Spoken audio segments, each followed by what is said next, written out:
అనుదిన వాగ్దానం, daily promise. దేవునామానికి మహిమ కలుగును గాక. మన ప్రభువు ప్రియరక్షకుడైన యేసుక్రీస్తు వారి శుభనామములో మీకు నా హృదయపూర్వక వందనాలు తెలియజేస్తున్నాను. నీదను దేవుని వాగ్దానం, నీకు సహాయం చేయడం నేనే. యెషయా 41:10. అవును, కీర్తన 121:1 వచనాల్లో చెప్పబడినట్లుగా, నాకు దిక్కుతో వచ్చిన స్థితిలో కొండల తట్టు నా కన్నులు ఎత్తినప్పుడు యెహోవా వల్లే నాకు సహాయం కలుగుతూ ఉంటుంది. కీర్తన 33:21. ఆయనే మనకు సహాయము, మనకు కేడుమై ఉన్నాడు. అందుకే మొదటి సమూయేలు 7:12 వచనంలో యుద్ధంలో సహాయం చేయవాడు గనుక ఆయనకు ఎబెనేజరు అని పేరు పెట్టినాడు సమూయేలు ప్రవక్త. 2వ దినవృత్తాంతాలు 14:11. యుద్ధ పోరాటంలో శత్రుని జయించటకు మనం ఓడిపోకుండా బలం లేని వారికి సహాయం చేయవాడు ఆయనే. 2వ దినవృత్తాంతాలు 18:31. ప్రాణాపాయ స్థితిలో మొరపెట్టినప్పుడు సహాయం చేసి శత్రువు నుండి ప్రాణాన్ని కాపాడువాడును ఆయనే. 2వ దినవృత్తాంతాలు 18:31. ప్రాణాపాయ స్థితిలో మొరపెట్టినప్పుడు సహాయం చేసి శత్రువు నుండి ప్రాణాన్ని కాపాడువాడును ఆయనే.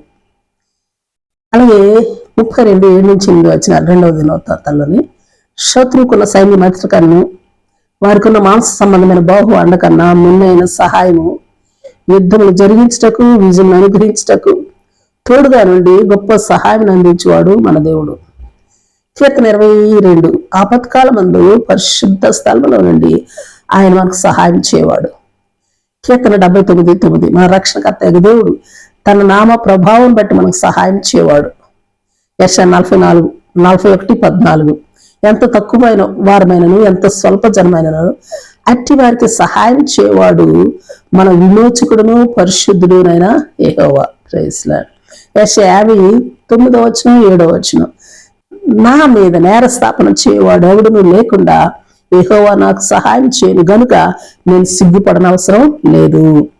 మత్తయి 15:25. స్వస్థత విషయంలో సహాయం చేయవాడు. మార్కు 9:23-24 వచనాలు. స్వస్థత విషయంలోనూ అపనమ్మకం ఉండకుండా నమ్మకం పుట్టించినట్టు సహాయం చేయవాడును ఆయనే. అపొస్తలుల కార్యం 26:22.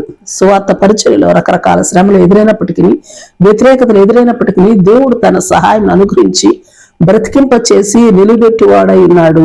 ఉదాహరణ పౌలు భక్తుని జీవితం. రోమా 8:26. అటువలే పరిశుద్ధాత్మను మన బలహీనతను చూచి మనం యుక్తంగా ఎలా ప్రార్థన చేయాలో మన పక్షంగా విజ్ఞాపన చేస్తూ ఉచ్చరింపు సఖ్యం కాని మూగులతో ప్రార్థించినట్లుగా సహాయం చేస్తూ ఉంటాడు ఆయన. Praise Lord. కీర్తన 10:14. తండ్రి లేని వారికి సహాయం చేయవాడు ఆయనే. కీర్తన 46:1. ఆపత్కాలంలో నమ్ముకొనదగిన సహాయకుడును ఆయనే. కీర్తన 146:5. ఎవడు తన దేవుడైన యెహోవా మీద ఆశ పెట్టుకునో వానికి సహాయం చేయవాడై ఉన్నాడు. హెబ్రీ 2:18. మన ప్రభువు తాను శోధింపబడి శ్రమ పొందని గనుక శోధింపబడి వారికి సహాయం చేయగలవాడై ఉన్నాడు.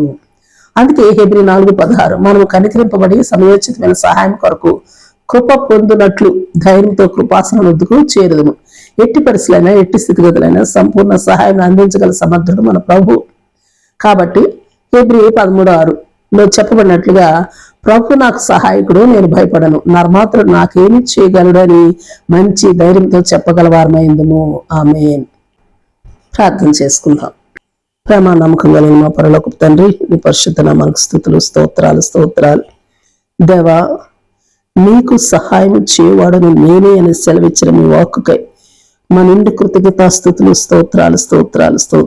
దేవా, మాకున్న బలహీనత, అస్వస్థత, శత్రువుల, యుద్ధాల, ఆపదల, శోధనల, శ్రమల, ఒంటరితనమా, దిక్కులేని స్థిత, స్వార్థ పరిచర్య భారమా, ప్రార్థించలేని దుస్థిత, ఏది ఏమైనా మీ యొద్ద సమయోచితమైన సహాయం పొందు నిమిత్తం మీ కృపాసనమునొద్దకు చేరి మీ కరుణను, మీ కృపను పొందినట్టి ధైర్యము, నమ్మకము అనుగ్రహించమని ప్రార్థిస్తూ, నరమాత్రుడు నాకేమి చేయలేడని మంచి ధైర్యంతో నిలబడగలిగే కృప నాకు, మా ఎల్లరికీ అనుగ్రహించమని ప్రార్థిస్తూ యేసు నామములో అడిగి వేడుకొంచున్నాం తండ్రి. ఆమేన్. Praise Lord. రేపు మరొక వాగ్దానంతో కలుసుకుందాం. ప్రతిరోజు ఉదయం ఈ కార్యక్రమాన్ని వీక్షించగలరు. తిరిగి మళ్ళా రేపు ఉదయం కలుసుకుందాం. దేవుడు మిమ్మల్ని దీవించును గాక.